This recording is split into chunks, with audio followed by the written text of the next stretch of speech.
1663년 이후의 식민정책, 리슐리에의 정책을 이어받아 계속 시행한 추기경 마자랭이 죽고 나자 루이 14세는 식민지 개척을 포함한 외교 정책까지 직접 관장했다.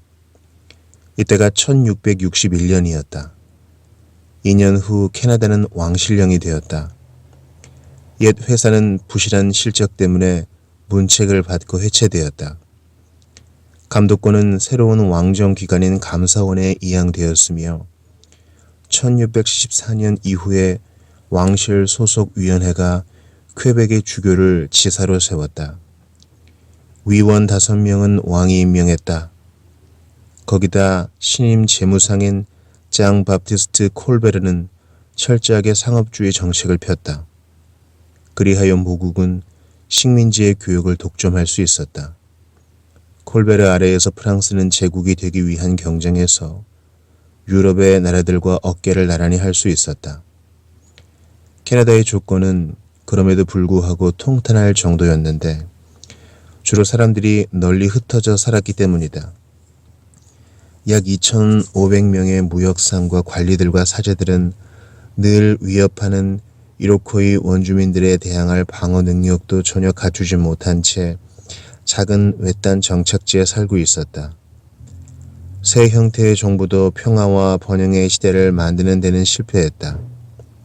왜냐하면 지사가 왕실에서 파견한 감독관과 주교를 향해 때때로 반기를 들었기 때문이다. 영국과 자주 접촉하면서 일어난 국경 분쟁은 유혈 전쟁으로 발전했다. 콜베르와 루이 14세가 사망한 후에 뉴프랑스는 조국 프랑스로부터 받았던 군사적 및 경제적 후원이 산발적이어서 의존할 수 없게 되었다. 그러나 이러한 어려움에도 불구하고 뉴프랑스는 방대한 영토 확장을 계속했다.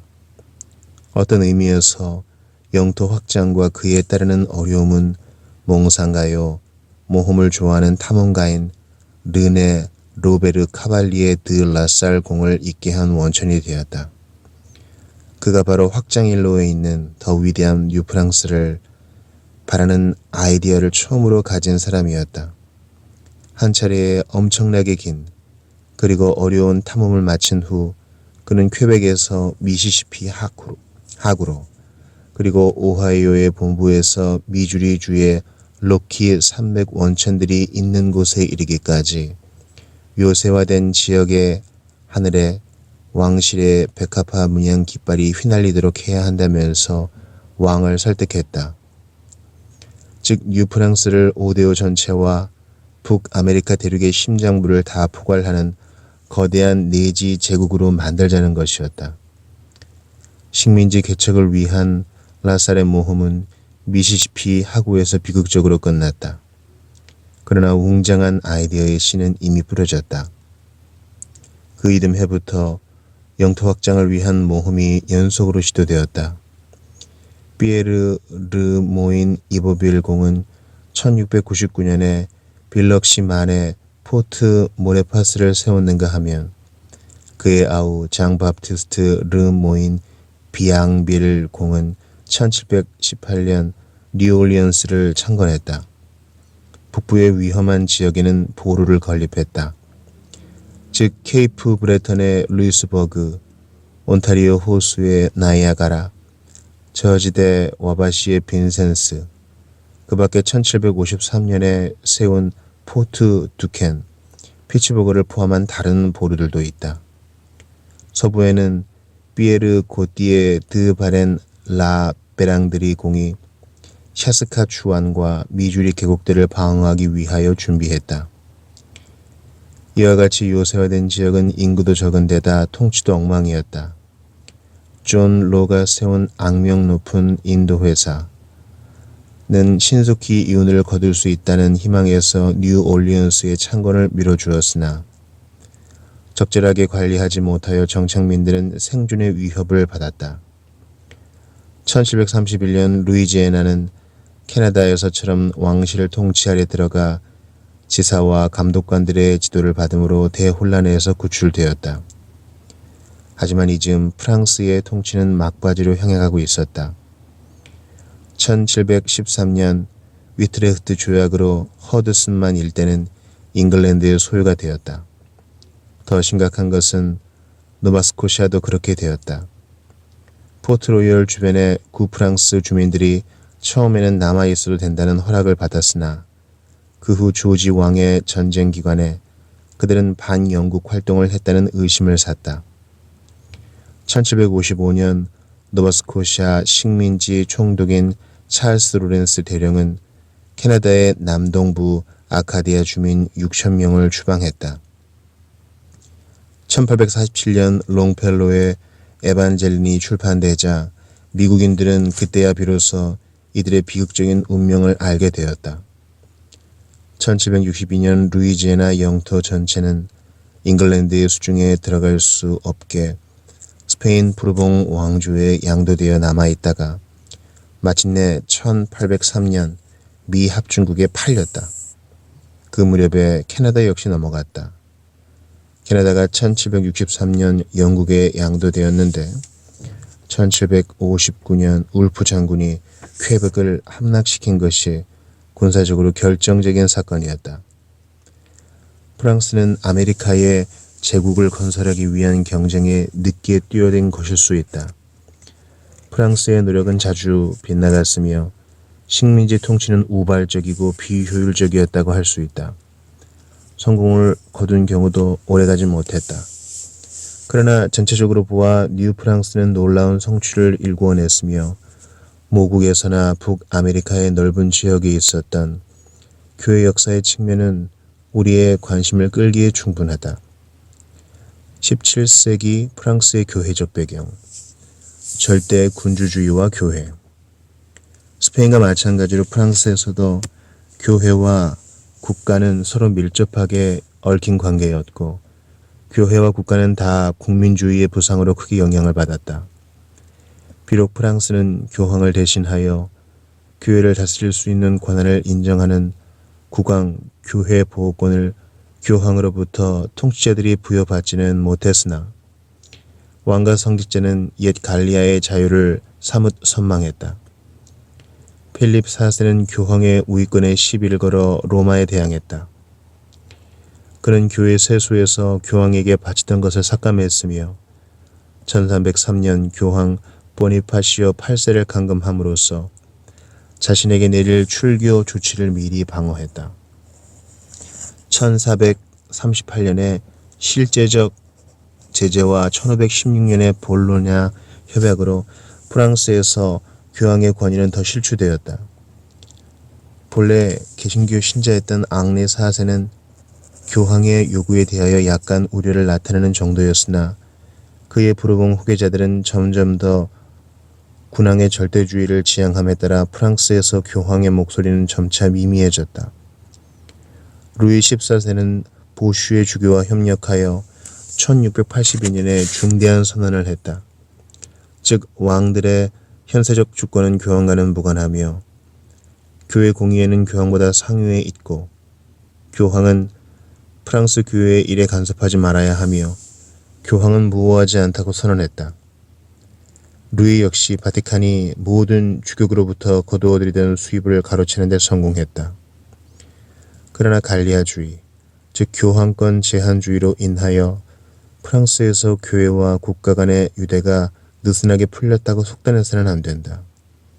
그것은 오히려 더 강화되었다. 성직자들은 정치인으로서 국가의 이익을 증진시키는 일에 봉사할 수 있었으며 그렇게 실천했다.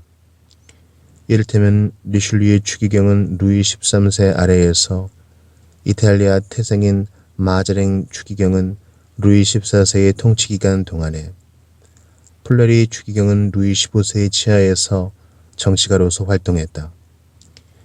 이들은 국왕들 못지않게 왕조의 번영과 영토 확장을 위하여 정치 외교를 관장했다.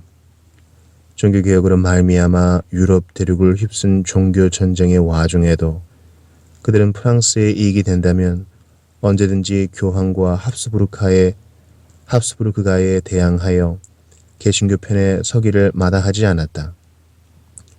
교회의 전통적인 특권이 사문화되고 새로운 절대 왕권이 지배하는 세상이 되었음에도 불구하고 프랑스에서 왕과 성직자들은 서로 협력했다. 프랑스 가톨릭의 새운동.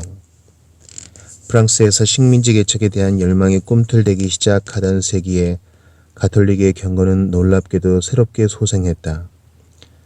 프랑스 가톨릭 교회의 개혁은 종교 전쟁으로 말미암아 지연되었으나 전쟁 끝에 찾아온 평화와 더불어 시작된 부흥이 루이 14세의 통치하에서 그 절정에 달했다.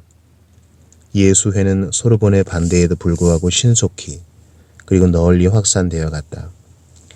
프란치스코 수도회의 카푸치누 수도사들, 리콜렉트파 수도사들, 개혁된 시토 수도사들, 베네딕토 수도사들과 그 후에 일어난 수도회들이 합세하여 순수한 신앙으로 돌아가자는 운동을 벌였다. 이러한 개혁운동들 중에 가장 영향력이 있는 것이 프랑스 오라토리호회를 구성하는 제속 사제들의 세 단체였다. 이 단체는 프랑스 신비주의 개척자인 삐에르 드 베릴이 창설했다. 그를 계승한 샤를 드 콩드랑 아래에서 오라토리오 회의의 관심은 성직자에게 생기를 불어넣어 줌으로써 계속 이어졌다. 그러나 콩드랑은 예수회의 지지와 성녀 마르가리타 마리아 알라코크의 증언에 힘입어 오래전에 선풍적인 인기를 얻게 된 경건의 한 형태인 예수 성심회에 적극 헌신하는 사람이 되었다. 베릴과 콩드랑은 장자크 올리에, 성 뱅상 드포 올렉에 대단한 영향을 미쳤다. 올리에는 신학교를 여럿 건립하고 그 학교들을 통하여 성 슐피스 회를 그가 개혁을 위한 프로그램을 활기있게 추진하던 파리에 있는 자기 교회의 이름을 딴 것이다. 창설했으며 뱅상 드폴은 1625년에 사제 선교회를, 1633년에 구제기관인 자매회를 조직했다. 다른 개혁자들은 영적 생활에 관한 값진 글들을 남긴 성 프란시스트 살레였다. 성장 웨드는 타락한 여성들을 돌보기 위하여 선한 목자회, 유두주의자를 설립하고 마리아와 예수의 그러한 마음을 예배하는 의식을 시작했으며 성장 드라 살레는 학교들을 세워 프랑스 현대 교육의 아버지의 한 사람으로 인정을 받게 되었다. 프랑스의 가톨릭 종교개혁은 신학 논쟁이나 정치적 간섭에서 자유롭지 못했다. 하나님의 예정과 의식적인 중생을 통한 개인적인 종교 경험을 강조하는 아우구스투누스주의의 부흥은 이프레의 주교 코넬리우스 얀센에 의하여 추진되었다. 그의 추종자들로 말하면 자주 행하는 성례의 저자인 앙투안 아르노, 신약의 도덕적 반성의 저자인 파스키에 케스넬, 팡세를 써서 유명한 블라즈 파스칼이다.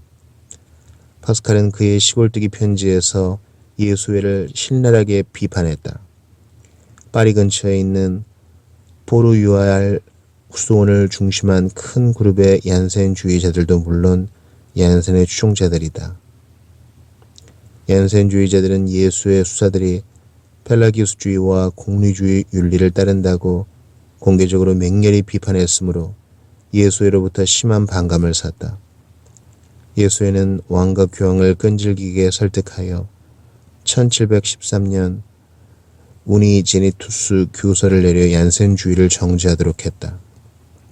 마담 귀용과 프랑스와 페네롱의 신플라톤주의적이며 정숙주의적인 신비주의에 대한 논쟁은 다른 성질의 것이다. 그들은 보세 주교의 반대를 받았다. 보세는 교황을 설득하여 그들의 견해를 정지하도록 했으며 왕에게 간하여 그들의 활동을 금하게 했다.